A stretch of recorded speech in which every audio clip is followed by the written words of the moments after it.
जय मसीह की मेरे प्रियो, मैं आशा करती हूँ कि आप सभी अच्छे होंगे और वचनों में बढ़ रहे होंगे। आज हम बाइबल की ऐसी स्त्री के बारे में देखने वाले हैं जिससे 12 साल से लहू बहने की शिकायत थी।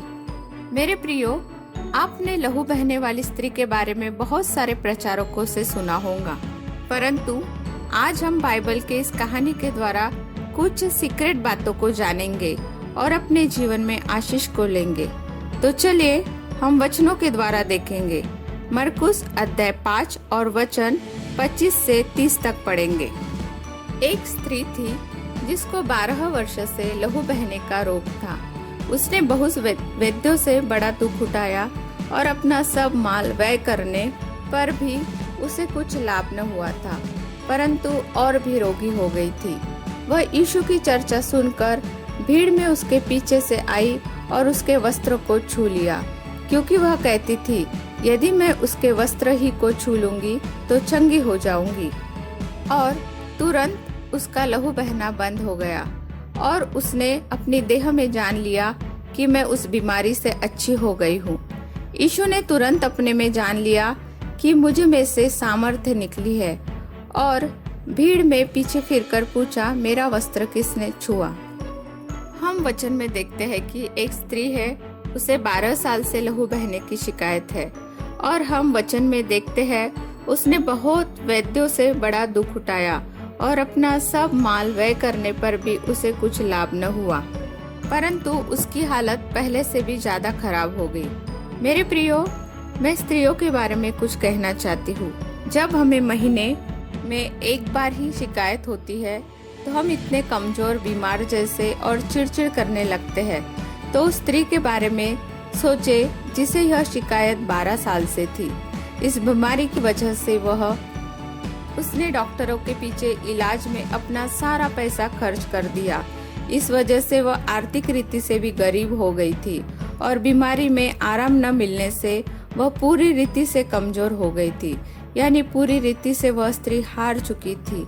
मेरे प्रियो, हमारे जीवन में भी ऐसी ही कुछ बातें होती है, शिकायतें होती है, बीमारियां होती है, जिससे हम पूरी रीति से हार चुके होते हैं और हमें कहीं से भी कुछ आशा नहीं दिखती।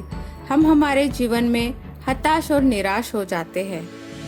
फिर हम वचन में देखते हैं कि वह स्त्री जब अपने जीने की आशा छोड़ देती है, तभी उसके कानों में प्रभु यीशु के बारे में चर्चा सुनाई देती है और उसका पूरा विश्वास प्रभु यीशु पर आ जाता है और वह अपने मन में कहती है कि मैं उसके वस्त्र ही को छू लूंगी तो चंगी हो जाऊंगी।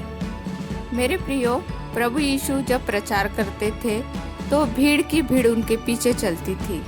उस स्त्री को 12 साल से लहू बहने की शिकायत होने के कारण वह बहुत ही कमजोर हो गई थी और उसको प्रभु तक पहुंचना और वस्त्रों को छूना उसके लिए बहुत मुश्किल था। मेरे प्रियो, परंतु उसके विश्वास के द्वारा उसी समय उसने अपने शरीर में सामर्थ्य को महसूस किया और वह उस भीड़ में जाकर प्रभु यीशु के वस्त्र को छू सकी और उसी समय वह चंगी हो गई। फिर हम वचन में देखते हैं कि मरकुस 5 वचन 30 में पढ़ते हैं, यीशु ने तुरंत अपने में जान लिया कि मुझ में से सामर्थ्य निकली और भीड़ में पीछे फिरकर पूछा, मेरे वस्त्र किसने छुआ। मेरे प्रियो, उस स्त्री के छूते ही प्रभु ने जान लिया कि मुझसे सामर्थ्य निकली है। इतनी भीड़ प्रभु के पीछे थी, परंतु तब प्रभु ने ऐसा नहीं कहा, परंतु उस स्त्री के छूते ही प्रभु ने कहा कि मुझसे सामर्थ्य निकली है। मेरे प्रियो, मैं इस वचन के द्वारा बताना चाहती हूँ कि उस स्त्री का हृदय टूट चुका था। उसका मन सांसारिक अभिलाषाओं से बाहर निकल चुका था। उसने जीने की भी आशा छोड़ दी थी।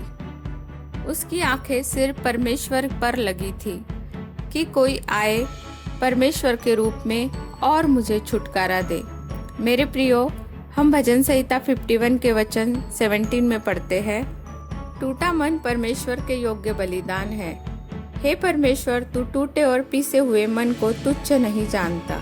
मेरे प्रियो, परमेश्वर ऐसे लोगों के निकट होता है। आज बहुत ही कम लोग ऐसे मिलते हैं जो प्रभु की सामर्थ्य को लेते हैं उस स्त्री ने प्रभु को छूते ही उस सामर्थ्य को लिया, जो सामर्थ्य हमें छुटकारा चंगाई को देती है और अनंत जीवन में बढ़ने के लिए हमें सामर्थ्य मिलती है।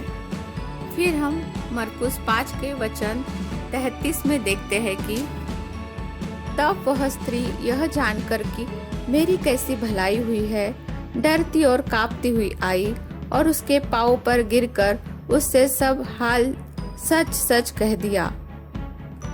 मेरे प्रियो, वह स्त्री अपने आप को किसी पर प्रकट करना नहीं चाहती थी, क्योंकि उस स्त्री को लगा कि मेरे बीमारी के बारे में लोगों को जब पता चलेगा तो लोग मुझे डांटेंगे और मुझे तुच्छ जानकर भला बुरा कहेंगे, क्योंकि ऐसी स्त्री को लोग छूना भी पसंद नहीं करते और घृणित समझते हैं।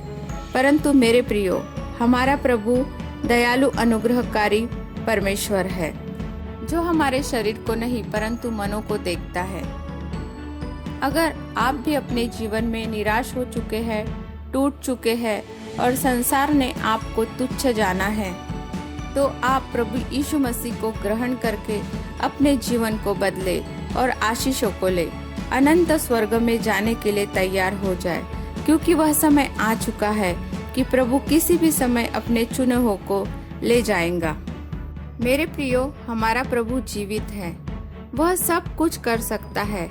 आप पूर्ण समर्पण से प्रभु को अपनाएं और परमेश्वर के निकट आए। मैं आशा करती हूँ कि इन वचनों के द्वारा आपने बहुतायत की आशीष को अपने जीवन में लिया होगा। अगर आपको हमारा चैनल पसंद आता है तो लाइक, शेयर, सब्सक्राइब जरूर करें। आमीन।